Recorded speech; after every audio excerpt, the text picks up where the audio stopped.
ಕರ್ನಾಟಕ ರಾಜ್ಯ ಕಾರ್ಮಿಕ ಪರಿಷತ್ ಸ್ವಾಭಿಮಾನಿ ಬೇಕರಿ ಕಾಂಡಿಮೆಂಟ್ಸ್ ಬೀಡಾ ಅಂಗಡಿ ಸಣ್ಣ ಉದ್ಯಮಿಗಳು ಹಾಗೂ ಬೀದಿ ಬದಿ ವ್ಯಾಪಾರಿಗಳ ವಿಭಾಗದ ವತಿಯಿಂದ ಸಣ್ಣ ಉದ್ದಿಮೆದಾರರಿಗೆ ಆಗುತ್ತಿರುವ ಸಮಸ್ಯೆಯನ್ನು ವಿರೋಧಿಸಿ ಸಣ್ಣ ಉದ್ದಿಮೆದಾರರು ಅಂಗಡಿ ಮುಂಗಟ್ಟುಗಳನ್ನು ಸ್ವಯಂ ಪ್ರೇರಿತವಾಗಿ ಬಂದ್ ಮಾಡಿ ಅನಿರ್ದಿಷ್ಟಾವಧಿ ಮುಷ್ಕರಕ್ಕೆ ಕರೆ ನೀಡಿದ್ದಾರೆ. ಇದೇ ಗುರುವಾರ ಡಾಕ್ಟರ್ ರವಿ ಶೆಟ್ಟಿ ಬೈಂದೂರು ರಾಜ್ಯಾಧ್ಯಕ್ಷರು ಇವರ ನೇತೃತ್ವದಲ್ಲಿ ಫ್ರೀಡಂ ಪಾರ್ಕ್ನಲ್ಲಿ ಬೆಳಗ್ಗೆ 8 ಗಂಟೆಯಿಂದ ಈ ಅನಿರ್ದಿಷ್ಟಾವಧಿ ಮುಷ್ಕರ ಪ್ರಾರಂಭಗೊಳ್ಳಲಿದೆ. ತಂಬಾಕು ಉತ್ಪನ್ನಗಳನ್ನು ಮುಕ್ತವಾಗಿ ಮಾರಾಟ ಮಾಡಲು ಅವಕಾಶ ನೀಡಿ, ಎಲ್ಲ ಉತ್ಪನ್ನಗಳನ್ನು ಸಂಪೂರ್ಣ ನಿಷೇಧಿಸಿ.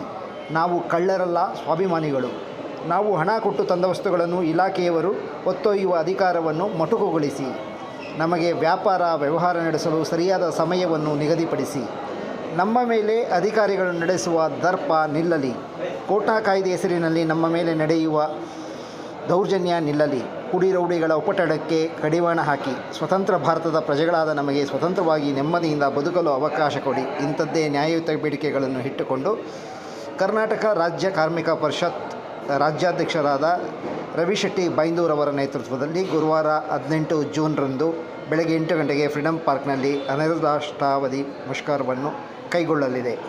ಒಂದು ವೇಳೆ ಅಲ್ಲಿಯೂ ತಮ್ಮ ಬೇಡಿಕೆಗಳು ಈಡೇರದೇ ಇದ್ದಲ್ಲಿ ರಾಜ್ಯವ್ಯಾಪಿ ಬಂದ್ಗೆ ಕರೆ ನೀಡುವುದಾಗಿ ರಾಜ್ಯಾಧ್ಯಕ್ಷರಾದ ರವಿ ಶೆಟ್ಟಿ ಬೈಂದೂರು ತಿಳಿಸಿದ್ದಾರೆ.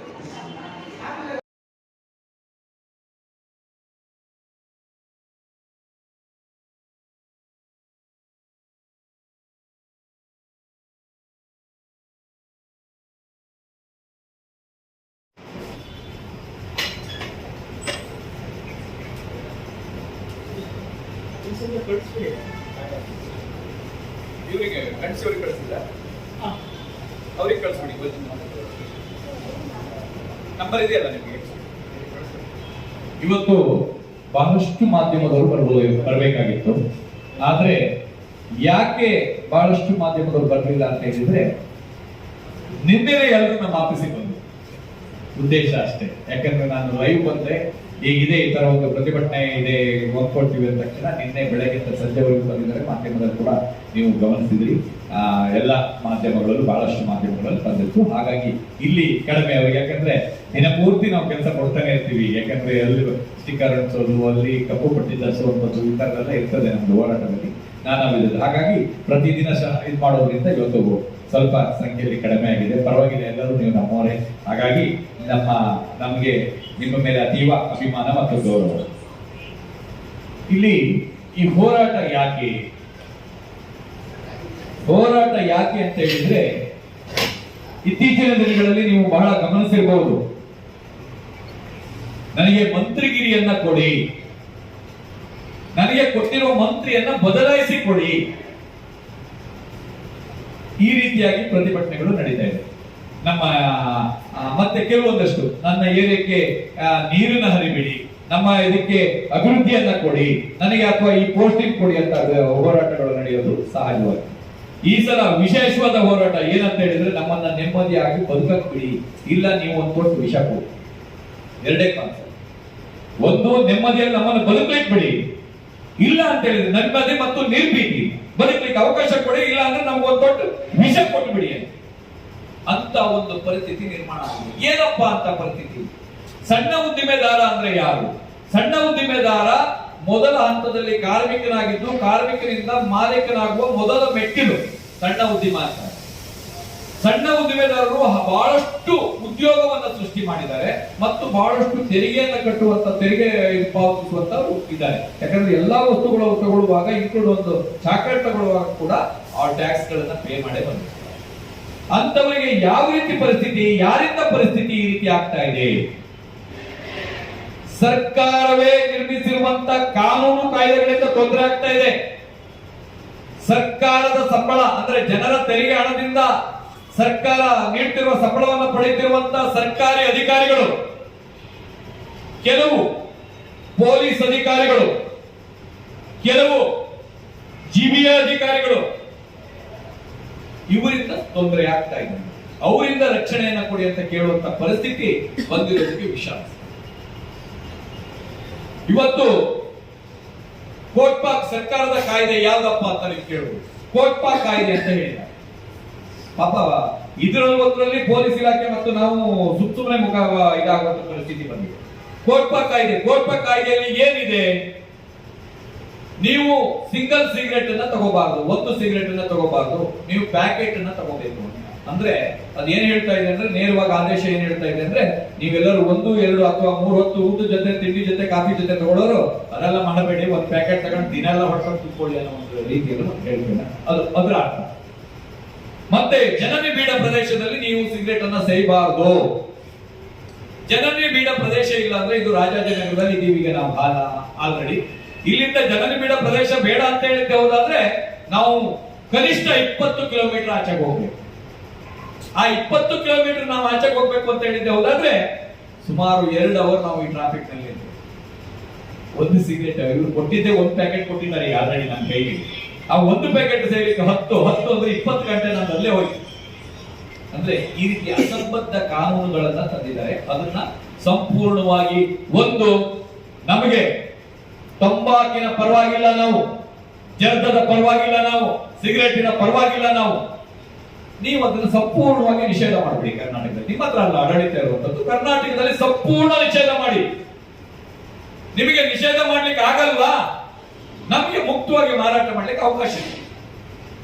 ನೀವು ಮಾಡೋ ಕೆಲಸಕ್ಕೆ ನೀವು ಅಲ್ಲಿ ಅದು 80% ಇದು ತಗೊಳ್ತಾ ಇದ್ದೀರಿ, ತೆರಿಗೆನ ತಗೊಳ್ತಾ ಇದ್ದೀರಿ. ನೀವು ಅಲ್ಲಿ ಬೆಳೆಗಾರರಿಗೆ ಹೇಳ್ತೀರಿ ನೀವು ಬೆಳೀರಿ, ಬೆಂಬಲ ಕೊಡ್ತೀವಿ ನಾವು ಅಂತ ಹೇಳ್ತಾ ಇದ್ದೀರಿ. ಇಲ್ಲಿ ಕಂಪನಿಗಳಿಗೆ ಉತ್ತೇಜನ ನೀಡ್ತಾ ಇದ್ದೀರಿ, ಕಂಪನಿ ಬನ್ನಿ ಬನ್ನಿ ಬನ್ನಿ ಬನ್ನಿ ಮಾಡಿ ಮಾಡಿ ಅಂತ ಹೇಳ್ಬಿಟ್ಟು ಸಾಗಾಟ ಮಾಡೋರಿಗೆ ಅವಕಾಶ ಮಾಡ್ತಾ ಇದ್ದೀರಿ. ಮಾರಾಟ ಮಾಡೋದನ್ನು 2 ವಿಧ ಮಾಡ್ತಾ ಇದ್ದಾರೆ. ನೀವು ದೊಡ್ಡ ದೊಡ್ಡ ಸ್ಟಾರ್ ಹೋಟೆಲ್ಗಳಿಗೆ ಹೋಗಿ, ಯಾವತ್ತಾರು ಒಂದಿನ ₹1 ಕೇಸ್ ಹಾಕಿದಾರೆ ಅಲ್ಲಿ, ಹಂಗಾರೆ ಸಿಗರೇಟ್ ಹೊಡಿಯಲ್ವಾ? ಯಾವ್ದಾದ್ರು ದೊಡ್ಡ ದೊಡ್ಡ ಕ್ಲಬ್ ಪಬ್ಗಳಿಗೆ ಹೋಗಿ ಅಲ್ಲೇನಾದ್ರು ಕೇಸ್ ಹಾಕಿದಾರ, ಅಲ್ಲಿ ಸಿಗರೇಟ್ ಹೊಡಿಯಲ್ವಾ? ಯಾಕೆ ನಮ್ಮ ಸಣ್ಣ ಉದ್ಯಮಿಗಳು ಮತ್ತು ಸಾಮಾನ್ಯ ಜನರ ಹತ್ರ ನೀವು ಬಂದ್ಕೊಂಡು ಈ ರೀತಿ ಕೊಳ್ಳೆ ಹೊಡಿತಾ ಇದ್ದೀರಿ? ಇದು ನಮ್ಮ ಪ್ರಶ್ನೆ. ಅದು ಯಾವ ರೀತಿ ಕೊಳ್ಳೆ ಹೊಡೆಯೋದು? ಇವತ್ತಿನ ಪರಿಸ್ಥಿತಿಯಲ್ಲಿ ನಮ್ಮ ಬೇಕರಿ ಕಾಂಡಿಮೆಂಟ್ಸ್ ಇದು ನಾವೀಗ ಮೊದಲು ಅದೊಂದು ವಿಷಯ ಹೇಳ್ಬಿಡ್ತೇನೆ, ಯಾಕಂದ್ರೆ ನೀವು ಪ್ರಶ್ನೆ ಕೇಳೋಕ್ಕಿಂತ ಬಂದೆ. ಬೇಕರಿ ಕಾಂಡಿಮೆಂಟ್ಸ್ ಅಲ್ಲಿ ಯಾಕೆ ಸಿಗರೇಟ್ ಇಡ್ತೀರಾ ಅಂತ ನೀವು ಪ್ರಶ್ನೆ ಮಾಡಬಹುದು. ನಾವು ಹೆಸರು ಮಾತ್ರ ದೊಡ್ಡ ಹಾಕೊಂಡಿದೀವಿ ಸ್ವಾಮಿ, ದೊಡ್ಡ ದೊಡ್ಡ ಬೋರ್ಡ್ ಹಾಕೊಂಡಿದೀವಿ ಗ್ರಾಹಕರನ್ನ ಸೆಳೆಯಲಿಕ್ಕೆ. ನಮ್ದು ಚಿಲ್ಲರೆ ಅಂಗಡಿ, ನಮಗೆ ಚಿಲ್ಲರೆ ಅಂಗಡಿ ಅಂತ ಹೇಳಕ್ ಆಗದೆ ಹೆಣ್ಣು ಕೊಡಲ್ಲ ಚಿಲ್ಲರೆ ಅಂಗಡಿ ಅಂದ್ರೆ ಊರಲ್ಲಿ. ಅದು ನಮ್ಮ ಪರಿಸ್ಥಿತಿ. ಹಾಗಾಗಿ ಹೆಣ್ಣಾದ್ರೂ ಕೊಡ್ಲಿ ನಮ್ಮ ಮದುವೆ ಆಗ್ಲಿಕ್ಕೆ ಅಂತ ಹೇಳ್ಬಿಟ್ಟು ನಾವು ಎಷ್ಟು ಶೋಷಣೆಗೊಳಗಾಗ್ತಾ ಇದೀವಿ ಅನ್ನೋದಕ್ಕೆ ಒಂದು ಮಾತು. ಅದರೂ ಆಗ್ಲಿ ಅಂತ ಹೇಳ್ಬಿಟ್ಟು ನಾವು ಅದರಲ್ಲಿ bakery, condiments, cafe, cool corner, ಅದು ಇದು ಅಂತ ಬಿಟ್ಟು ನಾವು ಹೆಸರುಗಳನ್ನ ಇಟ್ಕೊಂಡಿದ್ವಿ. ಚಿಲ್ಲರೆ ಅಂಗಡಿಯಲ್ಲಿ ಚಿಲ್ಲರೆ ವಸ್ತುಗಳು ಇರೋದು ಬಹಳಷ್ಟು ವಸ್ತುಗಳು ಎಲ್ಲ ಸ್ವಲ್ಪ ತಂದು ನಾವು ಮಾರೋದು ಇದಾರೆ. ದೊಡ್ಡ ವ್ಯಕ್ತಿಗಳು ಇದ್ದಾರೆ, ಇಲ್ಲ ಅಂತ ನಾನು ಹೇಳಲ್ಲ. ಆದ್ರೆ ಸಣ್ಣ ವ್ಯಕ್ತಿಗಳ ಬಗ್ಗೆ ನಾವು ಮಾತಾಡ, ಅವರಿಗೆ ಇವತ್ತು ಮೊದಲುವಂತ ಹಂತದಲ್ಲಿ ಕಳ್ಳಕಾಕರ ಬಗ್ಗೆ ಭಯ ಇತ್ತು, ಕಳ್ಳಕಾಕರು ರೌಡಿಗಳ ಬಗ್ಗೆ ಭಯ ಇತ್ತು. ಇವತ್ತು ಕಾಕಿ ಬಟ್ಟೆ ಹಾಕೊಂಡು ಒಬ್ರು ಚಾಲಕರು ಬರೋಗೂ ಇಲ್ಲ, ಭಯ ಪೊಲೀಸ್. ಯಾಕೆಂದ್ರೆ ಹೋಮ್ ಗಾರ್ಡ್ಸ್ ಇಂದ ಹಿಡಿದು ಇನ್ಸ್ಪೆಕ್ಟರ್ ವರೆಗೆ, ಹೋಮ್ ಗಾರ್ಡ್ಸ್ ಇಂದ ಹಿಡಿದು ಇನ್ಸ್ಪೆಕ್ಟರ್ ವರೆಗೆ ಪ್ರತಿ ಒಬ್ರು ಬಂದು ದಾಳಿ ನೋಡೋದೆ. ಅಲ್ಲಿ ಈ ಕಡೆ ಬಂದ್ರೆ ಜಿಬಿಯಾಗಿ ಬಂದ್ರೆ ಮಾರ್ಷಲ್ ಗಳಿಂದ ಹಿಡಿದು ಯಾವ್ಯಾವ ಅಧಿಕಾರಿಗಳಿದ್ದಾರೋ ಅವರು ಎಲ್ಲರೂ ಬಂದು ದಾಳಿ ಮಾಡೋದು. ಏನ್ರಿ ಇದು? ಎಲ್ಲರೂ ಬಂದು ಈ ರೀತಿಯಾಗಿ ದಾಳಿ ನಡೆಸಿದ್ರೆ ಬದುಕೋದು ಹೇಗೆ? ರೌಡಿಗೆ ಬರ್ತಾನೆ, ಅವನೊಬ್ಬ ಮೇನ್ ರೌಡಿ ಆಗ್ಲಿಕ್ಕೆ ಅವನದು ಒಂದಷ್ಟೇ ಸ್ಟೆಪ್. ಒಬ್ಬ ಸಾಮಾನ್ಯ ವ್ಯಕ್ತಿ ಪುಂಡು ಪೋಖ್ರಿ ರೌಡಿ ಆಗಕ್ಕೆ ಅವನು ಇವ್ರಿಗೆ ಹೊಡೆದ್ರೇನೆ ಅವ್ರ ರೌಡಿ ಶೀಟ್ರ. ಯಾರು? ನಮ್ಮ ಬೇಕರಿ ಕಾಂಡಿಮೆಂಟ್ಸ್ ಅವರಿಗೆಲ್ಲ ಹೊಡೆದು, ಸಣ್ಣ ಉದ್ಯಮಿದಾರರಿಗೆ, ಬೀದಿ ಬದಿ ವ್ಯಾಪಾರಿಗಳಿಗೆ, ರೋಡಲ್ಲಿ ಇರೋರಿಗೆಲ್ಲ ಹೊಡೆದ್ರೇನೆ ಅವ ರೌಡಿ ಪಟ್ಟ ತಗೊಂಡು. ರೌಡಿ ಪಟ್ಟದಲ್ಲಿದ್ದವನು ಇನ್ನೂ ದೊಡ್ಡ ಹಂತಕ್ಕೆ ಹೋಗ್ಬೇಕು ಅಂತ ಹೇಳಿದ್ರೆ ಮತ್ತೆ ಅವನ್ ಬಂದು ಗಲಾಟೆ ಮಾಡ್ಬೇಕಾಗಿತ್ತು ಇಲ್ಲೇ. ಮತ್ತೆ ಉಚಿತವಾಗಿ ಇಲ್ಲಿ ಬಂದವರು, ಅದು ನಮ್ಮ ಇಲಾಖೆಯವರು ಯಾವ ರೀತಿ ಅಂತ ಹೇಳಿದ್ರೆ ಅವ್ರು ಹಾರ್ ನೋಡಿದ ತಕ್ಷಣ ಓಡೋಗ್ಬಿಡ್ಬೇಕು. ನಾವು 2 ನಿಮಿಷ ಗಿರಾಕಿ ಇದಾರೆ ಅಂತ ಹೇಳ್ಬಿಟ್ಟು ನಿಂತಿದ್ದೇವೆ, ನಾಳೆ ದಿನ ರೈಡ್, ನಾಳೆ ಬೆಳಿಗ್ಗೆ ಬಂದ್ ರೈಡ್. ಅದು ಹೇಗೆ ₹500 ₹1,000 ಹಾಕ್ಬೇಕಾಗಿದ್ದ ಕೇಸನ್ನ 15ರಿಂದ 20,000 ಹಾಕ್ತಾ ಇದ್ದಾರೆ. ಅದಲ್ಲದೇನೆ ಒಳಗಡೆ ನುಗ್ಗೋದು ಯಾರು? ಪೊಲೀಸ್ ಇಲಾಖೆ ಅಂತ ಹೇಳಿದ್ರು, ಜಿಬಿ ಅವರು ಎಲ್ಲರೂ ಕೂಡ ಅಂಗಡಿ ಒಳಗಡೆ ನುಗ್ಗೋದು. ಅವ್ರ ಅಂಗಡಿ ಟ್ಯಾಕ್ಸ್ ಪೇ ಮಾಡಿ, ತೆರಿಗೆ ಪೇ ಮಾಡಿ ಬಂದಿರೋ ವಸ್ತುವನ್ನ ಚೀಲದಲ್ಲಿ ಹಂಗಂಗೆ. ಮತ್ತೆ ಈ ಕುಡಿ ಇದು ಅಷ್ಟೇ, ನೀವು ಸಿಗರೆಟ್ ಅನ್ನ ಸಂಪೂರ್ಣ ನಿಷೇಧ ಮಾಡಿ, ನಮ್ಗೆ ಈ ತರದ 1 ಸೇಬೇಡಿ 2 ಸೇಬೇಡಿ. ಹಾಗಾದ್ರೆ ನಾನು ಓಪನ್ ಮಾಡಿದ್ರು ಬೇರೆ, ಅವ್ನು 1 ಪ್ಯಾಕೆಟ್ ತಗೊಂಡಿರ್ತಾನೆ, ಅವನು ಓಪನ್ ಮಾಡ್ಬೇಕಲ್ವಾ? ಅವನು ಓಪನ್ ಮಾಡಿದ್ರು ಬೇರೆ, ನಾನು ಓಪನ್ ಮಾಡಿದ್ರು ಬೇರೆನಾ? ಯಾಕೆ ನೀವು ಈ ರೀತಿ ಗೊಂದಲವನ್ನ ಸೃಷ್ಟಿ ಮಾಡ್ತಾ ಇದ್ದೀರಾ ಅನ್ನೋದು ನಮ್ಮ ಪ್ರಶ್ನೆ. ಅದಾದ ನಂತರ ಪ್ಲಾಸ್ಟಿಕ್ ಕವರ್. ಈಗ ಸಣ್ಣ ಅಂಗಡಿಗಳಲ್ಲಿ ಒಂದು ಮಗು ಹೋಗಿ ತಗೊಂಡ್ಬರ್ತಾರೆ ಪಕ್ಕದ ಮನೆಯಲ್ಲಿ ಒಂದು ಹಾಲ್ ಪ್ಯಾಕೆಟ್, ಒಂದು ನಿಂಬೆ ಹಣ್ಣು, ಒಂದಿಷ್ಟು ಮೆಣಸಿನಕಾಯಿ, ಒಂದಿಷ್ಟು ಇದು ತಗೊಂಡ್ಬರ್ತಾರೆ. ಅವಾಗ ಅವ್ರ ಅಂಗಡಿಯವರು ಚೆಲ್ಕೊಂಡು ಹೋಗ್ಬಾರ್ದು ಅಂತ ಒಂದು ಪ್ಲಾಸ್ಟಿಕ್ ಕವರಿಗೆ ಹಾಕೊಡ್ತಾರೆ. ಇವ್ರೇನ್ ಮಾಡ್ತಾರೆ, ದೊಡ್ಡ ದೊಡ್ಡ ಬ್ಯಾಗ್, ಕೈ ಬ್ಯಾಗ್ ಕೊಡಿ ಅಂದ್ರೆ ಆಗಲ್ಲ, ತಗೊಂಡಿದ್ದೆ ಅವ್ರು 20 ರೂಪಾಯಿ ಐಟಮ್, ಇನ್ನು ಅದಕ್ಕೊಂದು ಕವರ್ 10 ರೂಪಾಯಿ ಕವರ್ ಹಾಕೊಡಕ್ ಆಗಲ್ಲ ಅಂತ ಒಂದು ಪ್ಲಾಸ್ಟಿಕ್ ಕವರಿಗೆ ಹಾಕೊಡ್ತಾ ಇದ್ದಾರೆ.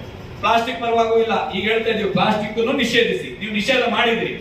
ಆದ್ರೆ ಅಲ್ಲಿ ಪ್ಲಾಸ್ಟಿಕ್ ಹ್ಯಾಕ್ ಬರ್ತಾ ಇದೆ? ಸಣ್ಣ ಅಂಗಡಿಗೆ ಪ್ಲಾಸ್ಟಿಕ್ ಎಲ್ಲಿ ಸಿಗ್ತಾ ಇದೆ? ನೀವು ಮಾರ್ಕೆಟ್ ನಲ್ಲಿ ಹೋಗಿ ನೋಡಿ, ಎಷ್ಟು ಬೇಕೋ ಅಷ್ಟು ಸಿಗುತ್ತೆ. ಲಕ್ಷಾನುಗಟ್ಟಲೆ, ಕೋಟ್ಯಾಂಗಟ್ಟಲೆ ರೂಪಾಯಿ ಸಿಗುತ್ತೆ. ಫ್ಯಾಕ್ಟರಿಗಳು ಯಾವ್ಯಾವ ಸ್ಟೇಷನ್ ವ್ಯಾಪ್ತಿಯಲ್ಲಿ ಎಷ್ಟೆಷ್ಟು ಇದಾವೆ ಅನ್ನೋದನ್ನ ನಾವು ಬಹಿರಂಗ ಪಡಿಸಬೇಕಾಗುತ್ತೆ. ಸ್ಟೇಷನ್ ವ್ಯಾಪ್ತಿಯಲ್ಲಿ ಫ್ಯಾಕ್ಟರಿಗಳು ಲೀಲಾಜಾಲವಾಗಿ ನಡೀತಾ ಇದಾವೆ.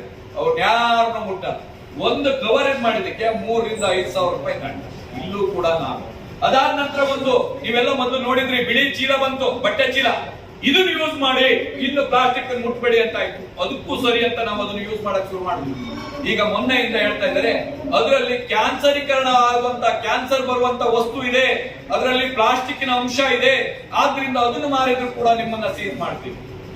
ಸ್ವಾಮಿ, ಅದನ್ನ ಚೆಕ್ ಮಾಡ್ಲಿಕ್ಕಾಗಿ ಸಂಬಳವನ್ನ ತಗೊಳ್ತಾ ಇದ್ದಾರೆ ಅಧಿಕಾರಿಗಳು, ಸಂಬಳವನ್ನ ತಗೊಳ್ತಾ ಇದ್ದಾರೆ. ಅದು ತಗೊಂಡು ಯಾವ ಕಂಪ್ಲೇಂಟ್ ಮಾಡ್ತಾನೆ ಅವನಿಗೆ ಬರೆ ಹಾಕುವಂತ ಕೆಲಸ, ಅವನ್ನ ಲಾಕ್ ಮಾಡುವಂತ ಕೆಲಸ, ಅವನ ಮೇಲೆ ದೂರು ದಾಖಲು ಮಾಡಿ ಅವನ ಕಂಪನಿಯನ್ನ ಲಾಕ್ ಮಾಡುವಂತ ಕೆಲಸ ಮಾಡೋದು ಬಿಟ್ಕೊಂಡು ಅಂಗಡಿಯಲ್ಲಿ ನೀನ್ ಮಾಡ್ತಾ ಇದ್ದೀವಿ. ಹಂಗಾದ್ರೆ ಇನ್ನು ಮುಂದೆ ನಾವೊಂದು ಮೀಟರ್ಗಳನ್ನ ಅಳವಡಿಸ್ಕೋಬೇಕಾಗುತ್ತೆ.